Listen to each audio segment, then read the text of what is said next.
الحمدللہ رب العالمین والصلاة والسلام علی نبینا محمد وعلی آلہ وصحبہ اجمعین، اما بعد۔ اسلام اور تقلید، اس مسلک پہ، اس موضوع پہ ہم بات کر رہے ہیں۔ دیکھیں،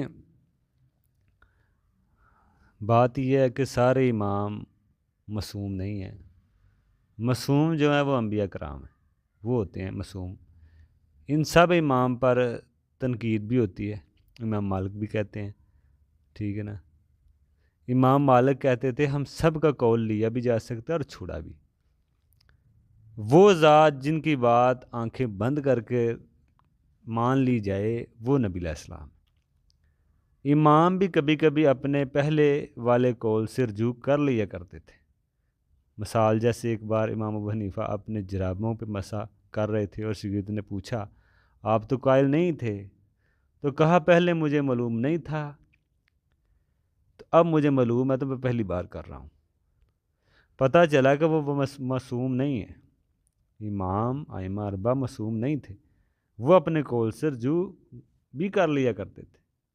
ہمیں اس سے یہ معلوم ہو رہا ہے کہ وہ جب اپنی بات سے رجوع کر لیا کرتے تھے، ہمیں بھی انہوں نے یہی کہا ہے، پھر ہم ان کا قول کیوں نہیں چھوڑتے؟ ہم ان کی بات حدیث کے سامنے اگر آ جائے تو کیوں نہیں چھوڑتے؟ ہو سکتا ہے ان کو حدیث نہ ملی ہو سکتا ہے ان کو حدیث ملی ہو یاد نہ ہو سکتا ہے ان کو حدیث ملی اس کی سند ضعیف ہے، ٹھیک ہے نا۔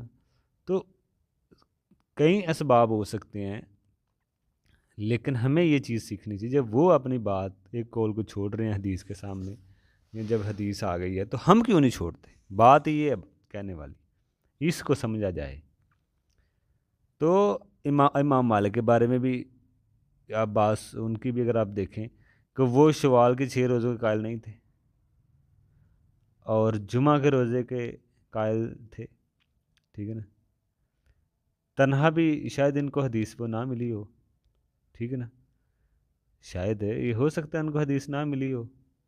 یہ بات درست نہیں ہے کہ جیسے کہ دیکھیں، اس میں یہ بات درست نہیں کہ آپ مطلب کہ حدیث کو سامنے بھی آپ کسی امام کے قول پہ عمل کریں۔ تو دیکھیں، امام مالک جیسے 6 روزوں کے قائل نہیں تھے، ان کو حدیث نہ ملی ہو، ٹھیک ہے نا، یا جمعہ کے روزے کا وہ قائل تھے، حالانکہ جمعہ کا تنہا روزہ نہیں رکھا جائے گا تنہا، ٹھیک ہے نا، ساتھ آگے پیچھے کر لیں الگ مسئلہ ہے، ہفتے کا بھی اسی طرح ہی مسئلہ ہے۔ تو ان کو ہو سکتا ہے نا ان کو حدیث نہ ملی ہو۔ امام شافعی بیوی کو ہاتھ لگنے سے روزہ ٹوٹ جاتا تھا، وہ قائل تھے اس بات پہ، حالانکہ صاف حدیث ہیں کہ حضرت عائشہ سے نبی علیہ السلام جب رات کو نماز پڑھتے حضرت عائشہ کا اگر ہاتھ یا پاؤں آگے ہوتا تو ہاتھ سے سائڈ پہ کر دیتے، اشارہ کرتے، ٹھیک ہے نا۔ تو بیوی کو تو ہاتھ لگا نا، جیسے نبی علیہ السلام نے اپنی بیوی حضرت عائشہ کو ہاتھ لگایا کر وضو میں۔ تو یہ اس حساب سے تو امام شافعی کی بات غلط ہوئی، شاید ان کو حدیث نہ ملی ہو، ہم ان کو غلط نہیں کہتے، انہوں نے ظاہری بات اگر ان کے سامنے حدیث ہوتی تو اپنا قول چھوڑ دیتے۔ تو ہمیں بھی یہ طریقہ اپنانا چاہیے، ماننے والوں کو بھی یہ طریقہ اپنانا چاہیے، ان سے فائدہ لیں۔ امام ابن تیمیہ کے بارے میں آتا ہے وہ حنبلی علماء میں سے تھے، لیکن وہ اندھی تقلید نہیں کرتے تھے، وہ جب صحیح ان سے فائدہ لیتے تھے اماموں سے، امام احمد بن حنبل کی فقہ سے انہوں نے فائدہ لیا، علم لیا، لیکن حدیث کے سامنے ان کی بات چھوڑ دیا کرتے تھے۔ یہی چیز امام ابو یوسف، امام محمد امام ابو یوسف، انہوں نے بھی جو امام ابو حنیفہ کے شاگردوں میں سے تھے صاحبان، انہوں نے بھی ایسے ہی طرز رکھا معاملہ۔ 1/3 مسائل میں انہوں نے امام ابو حنیفہ کے قول سے، یعنی کہ ان کی رائے سے اختلاف کیا، 1/3، اکثر وہ ان کے قول نہیں مانتے تھے۔ تو دیکھیں یہ طریقہ ہوتا ہے، یہ نہیں کہ آپ آنکھیں بند کر کے ان کی جیسے بھی بات ہے حدیث کے سامنے آ رہی ہے جیسے بھی آپ مان رہے ہیں، یہ چیز نہیں ہونی چاہیے۔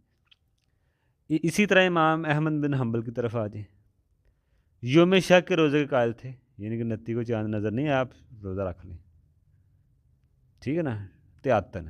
یہ صحیح نہیں ہے، ٹھیک ہے نا، ٹھیک ہے نا۔ اور باقی دیکھیں، یوم جو شک کا جو روزہ ہے وہ صحیح نہیں ہے، حدیث ہے شک کا روزہ نہ رکھو۔ بتانے کا مقصد یہ ہے کہ وہ معصوم نہیں ہے، ٹھیک ہے نا، ان کی عزت احترام ائمہ اربعہ کا اپنی جگہ ہے، لیکن وہ معصوم نہیں ہے۔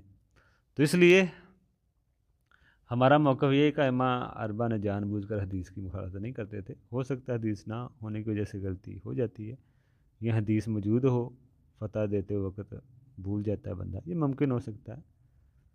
تو اس لیے ہم کچھ اس میں آگے بھی دیکھیں گے بات. السلام علیکم.